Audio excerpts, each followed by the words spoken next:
그래서 저는 예방이 제일 중요하다고 생각해요. 그래서 또 제가 정말 관심을 가지는 부분이 부모 교육이에요. 그러니까 뭐 아이를 이렇게 가르쳐라, 뭐 이론을 가르치는 것이 아니라 부모의 마음이 건강해야 아이도 마음이 건강하게 자랄 수 있다. 그래서 긍정 유전자만 물려줘도 자녀 한 명당 10억 이상의 유산을 물려주는 거다. 그건 제가 방송이건 책에서건 아주 열심히 나누고 있는 부분입니다. 그래서 사실 마음이 아픈 부모 밑에서 자란 아이들은 마음이 더 많이 아파요. 그런데 저희가 여기 심리상담센터에 부모님들이 아이를 데려올 때도 우리는 아무 문제 없는데 이 아이가 우울증이 너무 심해요. 불안이 너무 심해요. 그래서 학업 성적이 떨어져요. 그래서 이 아이만 치료해 주세요가 99%예요. 근데 아이들은 마음이 힘들면 눈에 글씨가 들어오지도 않고 응용력이나 창조력이 생기는 건 그건 뇌 자체가 불가능한 일이거든요. 그래서 아이들은 마음이 편하고 행복하면 공부도 즐겁다.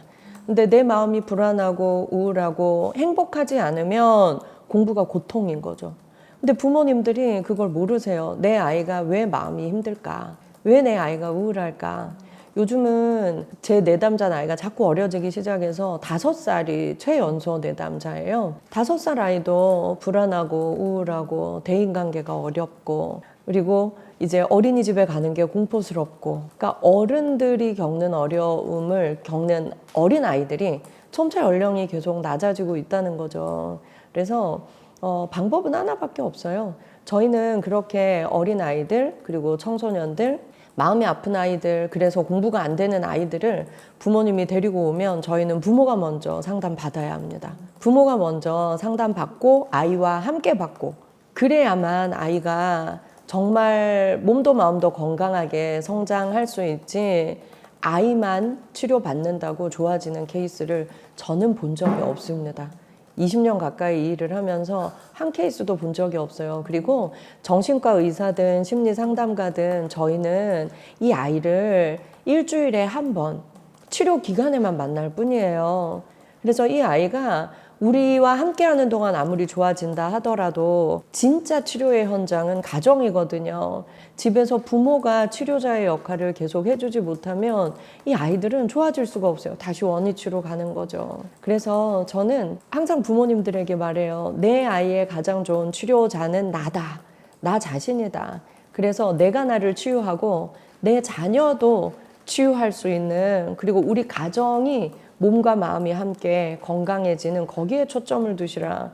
근데 모두 이건 뒷전이에요. 아이의 성적이 1순위죠. 근데 그건 불가능한 일이라는 겁니다. 한 5년 전쯤이었을 거예요. 서울의 외국어 고등학교에서 전교 1등을 한 학생이 늘 얘가 거의 전교 2등 했대요. 그런데 처음으로 전교 1등을 한 날 이 아이가 자기 방에서 뭐 하는지 아세요? 그날 밤에 이 아이가 자살했어요. 처음으로 1등 한 날. 유서에 딱 5글자 5음절이 써 있었어요. 이제 됐어? 물음표였어요. 이제 됐어? 물음표. 여기서 우리가 알아야 돼요. 이 아이의 꿈이, 이 아이의 행복이 전교 1등이었을까요? 이 아이의 인생의 목적이 전교 1등이었을까요? 아니라는 거죠. 그런데 부모님 앞으로 이제 됐어 라는 유서를 써놓고 전교 1등을 한 날 자기 방에서 뛰어내렸다는 건 뭐였을까요? 이건 부모의 꿈이고 부모의 목표였던 거예요. 부모의 꿈과 목표를 아이에게 강요하면서 이 부모가 매일 아이한테 뭐라고 했을까요? 너는 왜 맨날 2등밖에 못해? 너는 조금만 더 하면 1등 할 텐데 왜 그걸 못해? 그리고 야 맨날 1등 하는 애 초등학교 땐 너보다 못했어?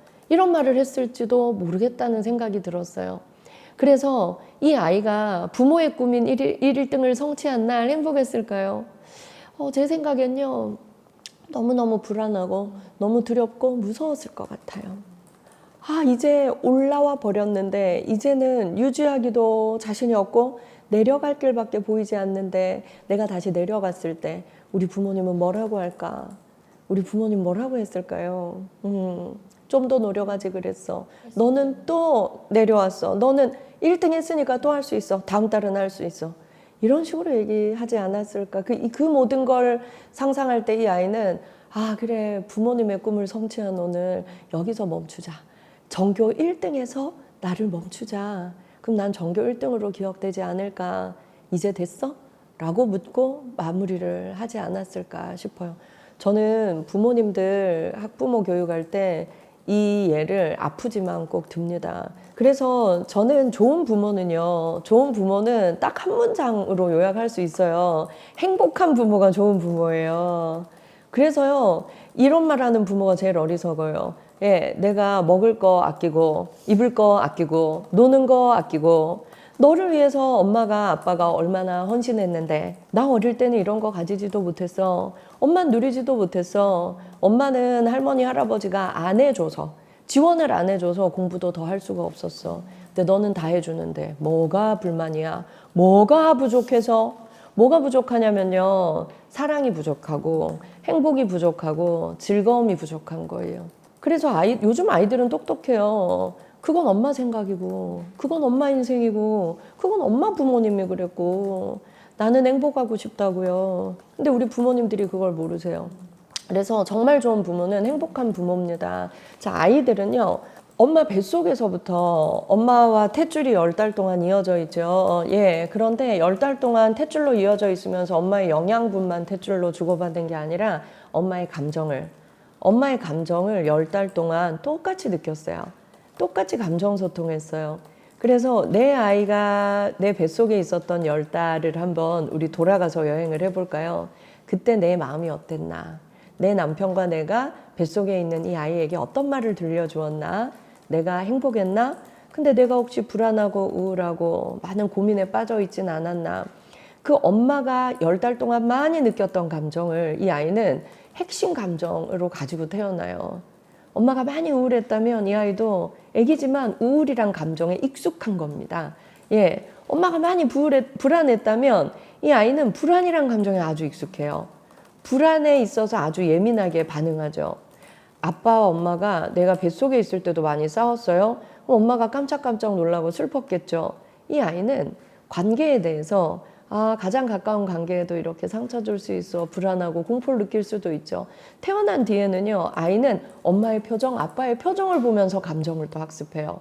오로지 표정을 통해서. 그리고 자기의 표정을 통해서 나 지금 뭐가 불편해요, 행복해요를 아이들도 보여주죠. 그 다음부터는 말로 보여주는 건데요. 그래서 우리가 아이를 양육하는 기간, 우리가 19세까지는 부모의 책임입니다. 저는 19세까지는 부모 책임, 20살부터는 내 책임. 20살부터 부모 원망하는 성인이 오면 전 야단쳐요. 20살부터 나의 양육자는 나다. 근데 19세까지는 부모가 내 아이의 몸과 마음의 건강을 책임져야 되고 반성해야 합니다. 그래서요, 우리 부모님들이 하는 말, 행동, 표정 이런 것들을 아이들은 뇌에 뉴런에 저장을 해요. 뇌에 뉴런에 저장을 하고 그걸 거울 반응하는 거예요. 얘가 어디서 이렇게 버릇없이 말해? 부모님 보면서 뉴런에 저장한 거예요. 그래서 그걸 거울 반응하는 거예요. 넌 왜 이렇게 무기력해? 왜 맨날 지각하고 왜 이렇게 의욕이 없니? 어린애가 넌 왜 이렇게 의욕이 없어? 그거 우리 부모님을 보면서 뉴런에 저장하고 거울 반응하는 거예요. 넌 왜 이렇게 자신감이 없니? 왜 매사에 불안하고 못하겠다는 생각을 해? 너 왜 이렇게 늘 할 수 없다는, 왜 이렇게 자존감이 낮니? 그거요, 우리 부모님의 행동과 말과 삶을 보고 아이의 뉴런에 저장되어서 거울 반응하는 거예요. 근데 모른다는 거죠. 자존감 학원이 있더라고요. 자존감 훈련을 시켜요. 되게 비싸요. 근데 뭐 매일 마감이라고 하더라고요. 비공식적으로 운영된대요. 근데요, 저는 거기에 아이를 보내는 부모님들이야말로 자존감이 마이너스인 분들이 내가 알려줄 수 없으니까 내 아이를 거기에 보내시는 것 같아요. 그런데 아이의 자존감은요, 부모의 자존감 거울입니다. 아이의 행복도 마찬가지고요. 내 아이가 뭔가를 즐겁게 하고 겁 없이 도전하고 저요 저 해볼게요, 엄마 이거 재밌어요, 저 이거 배워볼래요, 이런 의욕도 다 부모의 모습을 보고 거울 반응하는 것입니다. 그래서 저는 내 아이를 위해서 너무 희생하지 마시라고 말씀드려요. 너무 많은 걸 포기하지 말라고 말씀드려요. 너무 많이 희생하고 너무 많이 포기했다고 생각하는 분들은 아이한테 계속 화내고 협박해요. 내가 너 때문에, 내가 누구 때문에, 내가 너 때문에. 제일 나쁜 부모는 이런 부부예요. 저희 가족 상담을 많이 오는데요. 우리 부부가 이렇게 불행하고 엄마의 결혼 생활이 불행해도 엄마가 너 때문에 이혼 안 한 거야. 그러니까 자식한테 보상하라고 협박해요. 또 나의 행복을 보상해. 내가 너 때문에 너무 많은 걸 희생했어. 너 엄마의 행복을 보상해. 그거 아이 잘못이 하나도 없어요. 그리고 그거는 엄마 아빠의 문제고 엄마 인생이고 아빠 인생이에요. 그런데 너를 낳은 이후의 나의 불행을 애한테 다 덤탱이 씌워요. 아이들이 너무 억울해요. 예. 그래서 저는요, 부부싸움 할 때 가장 방음이 잘 되는 차 안에 가서 에어컨 틀고 싸우시라. 그렇게 항상 강조합니다. 부부도 싸워야 돼요. 싸우지 않는 부부가 제일 위험한 부부예요. 그러나 아이들 앞에서는 그런 모습을 보여주지 마시라. 그리고 실수로 싸울 때가 있어요. 실수로 언쟁할 때가 있고, 실수로 아이들 앞에서 우리 부부의 불행을 들킬 때가 있어요. 그럴 때는 아이들이 보는 앞에서 빨리 사과하는 게 좋습니다. 내가 아까 좀 감정이 격해져서 내가 말 실수한 것 같아. 그 말 취소할게. 미안해. 예. 왜냐하면 아이들은 인간관계도 오로지 부모를 통해서만 배워요. 싸우지도 않고 말도 안 하고 냉랭해요. 그 좋은 부모일까요? 아니요. 아이들은 인간관계가 두려워요. 누구랑 싸우는 것도 두렵고 대화하는 것도 두렵고 그냥 가만히 혼자 있어야지. 네. 근데 부모님이 종종 투닥투닥 싸우세요.